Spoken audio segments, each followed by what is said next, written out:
ഇന്നൊരു വീഡിയോ ഇവിടെ വന്നിരുന്ന് എടുക്കാമെന്ന് വിചാരിച്ചു. പാറുവിന് പനിയാണെന്ന് ഞാൻ കഴിഞ്ഞ ദിവസം പറഞ്ഞിരുന്നു. പനി അങ്ങനെ കൂടിയും കുറഞ്ഞൊക്കെ നിൽക്കുന്നു. 5 ദിവസത്തെ ആൻറ്റിബയോട്ടിക് തന്നിട്ടുണ്ട് ഡോക്ടർ. അത് കഴിഞ്ഞിട്ട് കുറച്ച് ടെസ്റ്റുകൾ പറഞ്ഞിട്ടുണ്ട്, ഷുഗർ പോലെയുള്ളവയൊക്കെ. യൂറിൻ ഇന്നലെ ടെസ്റ്റ് ചെയ്തിട്ടുണ്ടായിരുന്നു, അതിന് പ്രശ്നമൊന്നുമില്ല. പിന്നെ എന്തിനാണോ പനിക്കണമെന്ന് അറിയില്ല. 25-ാം തീയതി ആയിരുന്നു നമ്മുടെ കുഞ്ഞിൻ്റെ പേരുവിളി. അന്ന് അധികം ആൾക്കാരൊന്നും ഉണ്ടായിരുന്നില്ല, ഒരു 10 പേര് കൂടിപ്പോയാൽ. അവർ നമുക്ക് ഏറ്റവും വേണ്ടപ്പെട്ട ആളുകളും. അവർക്കൊന്നും പനിയൊന്നും ഉണ്ടായിരുന്നില്ല, എപ്പോഴും നമുക്കറിയാവുന്നത്. പിന്നെ എങ്ങനെ ഈ പനി വന്നു പെട്ടു എന്നൊരു പിടുത്തമില്ല. ഇന്ന് 3 ദിവസമായി. അപ്പോൾ അതിന് തലേ ദിവസം ഭയങ്കര ചൂടാണെന്ന് പറഞ്ഞിട്ട് ഒരു തോർത്ത് കൊണ്ട് നനച്ച് ഇങ്ങനെ കൊണ്ട് നടക്കണ്ടായിരുന്നു, കഴുത്തേൽ ചുറ്റുക, അങ്ങനെ തണുപ്പ് കിട്ടാൻ വേണ്ടിയിട്ട്. ഇനിയിപ്പോൾ അതിൽ നിന്നാണോ വന്നപ്പെട്ടതെന്ന് അറിയത്തില്ല. എന്തായാലും പനിക്ക് മൂടുള്ള നല്ല പനിയാണ് വരുന്നത്, നല്ല ടെമ്പറേച്ചർ. ഇപ്പോൾ ഇത്തിരി കുറവുണ്ട്. രാവിലെ 650 ഗുളിക ഡോക്ടർ എഴുതിയേക്കണത്.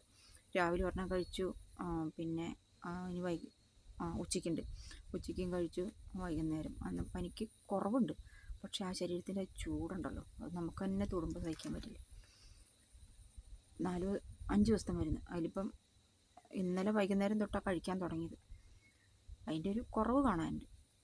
എന്നാലും എനിക്ക് ഒരു വീഡിയോ ഇവിടെ വന്നിരുന്ന് എടുക്കണം തോന്നി. അവിടെ അകത്തിരുന്ന് സംസാരിച്ചാൽ കുഞ്ഞുറങ്ങാം, മോളെഴുന്നേക്കും. ഒരു കാറ്റടിച്ചാൽ മതി, ചെറിയൊരു നമ്മളതിലൊന്ന് പാസ് ചെയ്യുന്ന ഒരു കാറ്റ് കിട്ടിയാൽ മതി, അപ്പോൾ എഴുന്നേക്കും. ഇപ്പം എന്തോ കുറച്ച് നേരമായിട്ട് ഇങ്ങനെ ഉറങ്ങുന്നുണ്ട്. അപ്പോൾ അമ്മയും കുഞ്ഞും ഉറങ്ങിക്കോട്ടെ എന്ന് വിചാരിച്ചിട്ട് ഞാൻ പുറത്തേക്ക് വന്നു, പ്രകൃതി കണ്ട് വീഡിയോ പിടിക്കാമെന്ന് വിചാരിക്കും. പിന്നെ എന്താ, ഈ രേണുസുധിയുടെ കാര്യമൊക്കെ ഞാനിങ്ങനെ വീഡിയോയിൽ പറയണമെന്ന് വിചാരിക്കുന്നുണ്ട് കേട്ടോ. പിന്നെ ഞാൻ വിചാരിക്കും, എന്തിനപ്പോൾ ഒരാളെ ഫോക്കസ് ചെയ്തിട്ട് എല്ലാവരും ഇങ്ങനെ വീഡിയോ പിടിച്ചുകൊണ്ടിരിക്കുന്നത്. ആ കുട്ടിയുടെ വീഡിയോസ് ഒക്കെ ഞാൻ വീഡിയോ അല്ല, മറ്റേ ആൽബങ്ങളൊക്കെ ഉണ്ടല്ലോ, അതൊക്കെ ഞാൻ കാണുന്നുണ്ട്. സമയം കിട്ടുമ്പോഴൊക്കെ നമുക്കിതാണ് ഒരു നേരം പോക്കെന്ന് പറയാനുള്ളത്.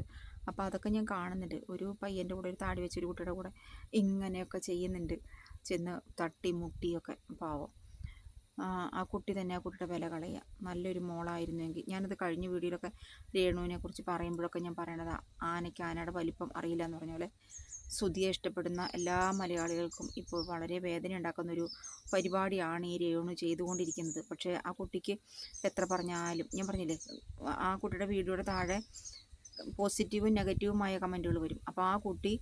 അപ്പോൾ ആ കുട്ടിക്ക് പോസിറ്റീവായിട്ട് തോന്നുന്ന കമൻറ്റുകൾ മാത്രമേ ഉള്ളൂ. അതെങ്ങനെയുള്ളതാ? ചേച്ചി ഇനിയും ഉയരങ്ങളിലെത്തട്ടെ, നല്ലതാണ്, അടിച്ചു പൊളിക്ക്, ലൈഫ് ഒന്നുള്ളൂ, അത് ആസ്വദിക്കൂ എന്നൊക്കെ പറഞ്ഞിട്ട് പിന്നെ കലാഭവനിയുടെ വൈഫായിട്ട് ഒന്ന് താരതമ്യം ചെയ്തു. അപ്പോൾ രേണു പറയുന്നു അവർക്ക് ജീവിക്കാൻ പണമുണ്ട് എന്ന്. പണം ഉണ്ടാക്കാൻ വേണ്ടിയിട്ട് നമുക്ക് ഏത് വഴിയും അങ്ങനെ തിരഞ്ഞെടുക്കാൻ കൊള്ളൂ രേണു. ഞാൻ പറഞ്ഞ മൂത്ത മോൻ്റെ ഒരു ഇൻ്റർവ്യൂ കഴിഞ്ഞ ദിവസം കണ്ടു. ആ ഇൻ്റർവ്യൂ ചെയ്ത പെണ്ണ അവക്കടെ മോന്തിക്കിട്ട് അപ്പടിക്കണം. ആ ഒരു ആൺകൊച്ചിനോട്, ഒരു മോനോട്, ആൺകുട്ടിയായാലും പെൺകുട്ടിയായാലും ചോദിക്കുന്ന ചോദ്യങ്ങൾക്കൊക്കെ ഒരു മര്യാദയില്ലേ? എന്തൊക്കെയാ ചോദിക്കണേ? അമ്മയുടെ റീൽസ് കാണാറുണ്ടോ? എന്താണ് അഭിപ്രായം? അങ്ങനെ കണ്ടില്ലേ, ഇങ്ങനെ കണ്ടില്ലേ? അയ്യോ പാവം ആ മോൻ കേട്ടോ. ആ മോൻ്റെ പല്ലുകൾ കണ്ടോ? ശരിക്കും സുധിയുടെ പല്ലുകൾ പോലെ ഒരു ഗ്യാപ്പ് ഇട്ടിട്ട് നടക്ക്.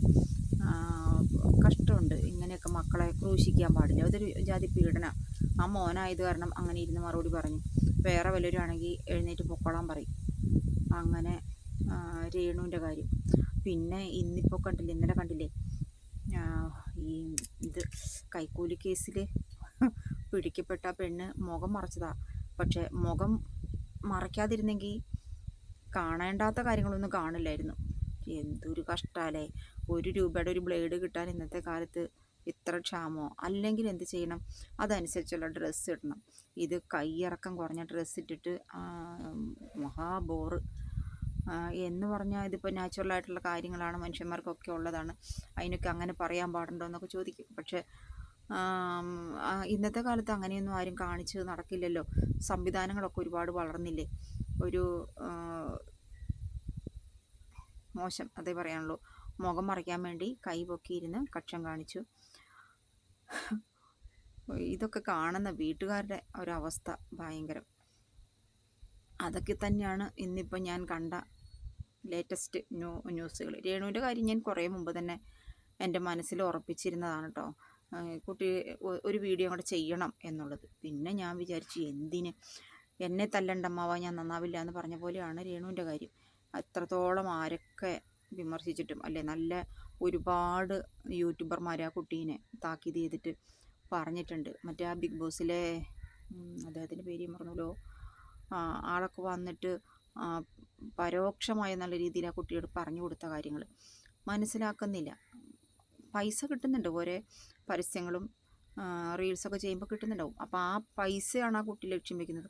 ആ പൈസ ഉണ്ടാക്കാൻ വേറെ എന്തെല്ലാം മാർഗ്ഗമുണ്ട്. എന്നാൽ ആ കുട്ടിക്ക് സ്വന്തമായിട്ടൊരു ചാനലില്ല എന്ന് പറയുന്നു. സുധിയുടെ വൈഫ് എന്നുള്ള രീതിയിൽ ആ കുട്ടി സ്വന്തം ചാനലിൽ ഇങ്ങനെ എന്തെങ്കിലുമൊക്കെ പാടുവോ ആടുവോ ഒക്കെ ചെയ്തിരുന്നെങ്കിൽ എല്ലാവരും ജനങ്ങളതിനെ കയ്യേറ്റേനെ. ഇത് ആ കുട്ടിക്ക് ബോധവും വിവരവും ഇല്ല, 10 പൈസയുടെ വിവരമില്ലെന്ന് വേണം പറയാനായിട്ട്. പാവം സുധിയുടെ പേരിങ്ങനെ വലിച്ചഴിച്ചിട്ട് അതൊരു പാവം മനുഷ്യൻ. ഈ പെണ്ണിത് എന്ത് കരുതി കൂട്ടിട്ടാന്ന് ആരോടാ ചോദിക്കണേ? കിട്ടും, അടി ഉറപ്പാ. എന്തായാലും അത് അങ്ങനെ സംഭവിക്കും. കാരണം നല്ലവരായ ആളുകൾ എന്തുമാത്രം പറഞ്ഞു കൊടുക്കുന്നുണ്ടെന്നറിയാവോ? അതൊന്നും കേൾക്കാണ്ട് ആ പെൺകുട്ടി വീണ്ടും വീണ്ടും വീണ്ടും തെറ്റിൻ്റെ വഴികളിലേക്ക് പൈസയ്ക്ക് വേണ്ടിയിട്ടാണ് ജീവിച്ചാൽ പോരെ നമുക്ക്? ആവശ്യമില്ലാത്ത രീതിയിൽ സമ്പാദിച്ചു കൂട്ടണോ? ഈ ചെയ്യുന്നതൊക്കെ നല്ലതാണെന്ന് കുട്ടിക്ക് തോന്നുന്നുണ്ടോ? അറിയില്ല കേട്ടോപ്പാ. എന്തെല്ലാം തമാശകളാണ് രേണുവിൻ്റെ വീഡിയോസ് എടുത്തിട്ട് റീൽസ് എടുത്തിട്ട് ആളുകൾ ചെയ്യണത്. പാവം രേണു, അത്രയേ പറയാൻ പറ്റുള്ളൂ. അപ്പോൾ എൻ്റെ മക്കളിപ്പോൾ ഉറക്കം തെളിഞ്ഞിട്ടുണ്ടാവാം, അറിയില്ല. ഇത് ആ സാധനത്തിന് മുകളിലേക്ക് കുറച്ച് വെള്ളം ഇന്ന് തന്നെ ഞാൻ തിളപ്പിച്ചൊഴിക്കും. കണ്ടോ, പതുങ്ങി കൂടിയിരിക്കുന്നത്. രാത്രിയാകുമ്പോൾ ഇനി അകത്തേക്ക് വരും. ഇന്നലെ വിചാരിച്ചു ചെയ്യണമെന്ന്, ചെയ്യാൻ പറ്റില്ല. ഇന്ന് കയറി ചെന്ന് ആദ്യം ചെയ്യുന്നത് അതായിരിക്കും. അതാണ് കേട്ടോ നമ്മുടെ ഫ്രണ്ട് റോഡ് അവിടെ ഉണ്ട്. ഇന്ന് എനിക്ക് ഇവിടെ വന്നിരിക്കണം. ഞാൻ പറഞ്ഞില്ലേ, അമ്മയ്ക്കും കുഞ്ഞിനും ബുദ്ധിമുട്ടുണ്ടാക്കാത്ത രീതിയിൽ അവിടെ സൂര്യൻ അസ്തമിക്കുന്നുണ്ട്.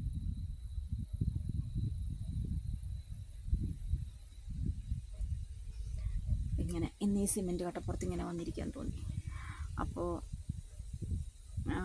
നാളെ കാണാം കേട്ടോ ഒരു വീഡിയോ ഇതേമാതിരി. ഞാൻ പുറത്ത് പോകാത്ത കാരണേ മുഷിപ്പ്. പിന്നെ ഇങ്ങനൊരു സാഹചര്യമായത് കാരണം കുഞ്ഞിനെ കൈകാര്യം ചെയ്യുമ്പോഴൊക്കെ നമ്മളതെല്ലാം മറക്കും. ജോലിക്ക് പോകാത്തതിൻ്റെ ഒരു പിരിമുറുക്കം അത് വേറെയുണ്ട്. നമ്മളിങ്ങനെ അടഞ്ഞുകൂടിയിരിക്കുന്ന ആളല്ലല്ലോ. അങ്ങനെ ഇരിക്കേണ്ട സമയത്ത് ഇരിക്കാതെയും പറ്റില്ല. മൂത്ത മോൾക്ക് ഒരു കുട്ടി, അവനിപ്പോൾ 4 വയസ്സ് കഴിഞ്ഞു, LKGയിൽ ചേർത്തു. എൻ്റെ കൂടെ ആയിരുന്നു. ഈ ജൂണിൽ, ഇതേതാ മാസം, ജൂണിൽ അവൻ വേറെ സ്കൂളിലേക്ക് പോകും. ജൂണും കഴിഞ്ഞിട്ട് ജൂലൈയിലാണ് ഞാൻ ജോയിൻ ചെയ്യുള്ളൂ. അപ്പോൾ അതുവരെ വീടിൻ്റെ ഉള്ളിൽ മക്കൾ ഇങ്ങനെയൊക്കെ ആയിട്ട് കഴിഞ്ഞു പോകും. അപ്പോൾ നാളെ കാണാം. മറ്റൊരു വീഡിയോയുമായിട്ട് വീണ്ടും വരും നിങ്ങളുടെ അടുത്തേക്ക്.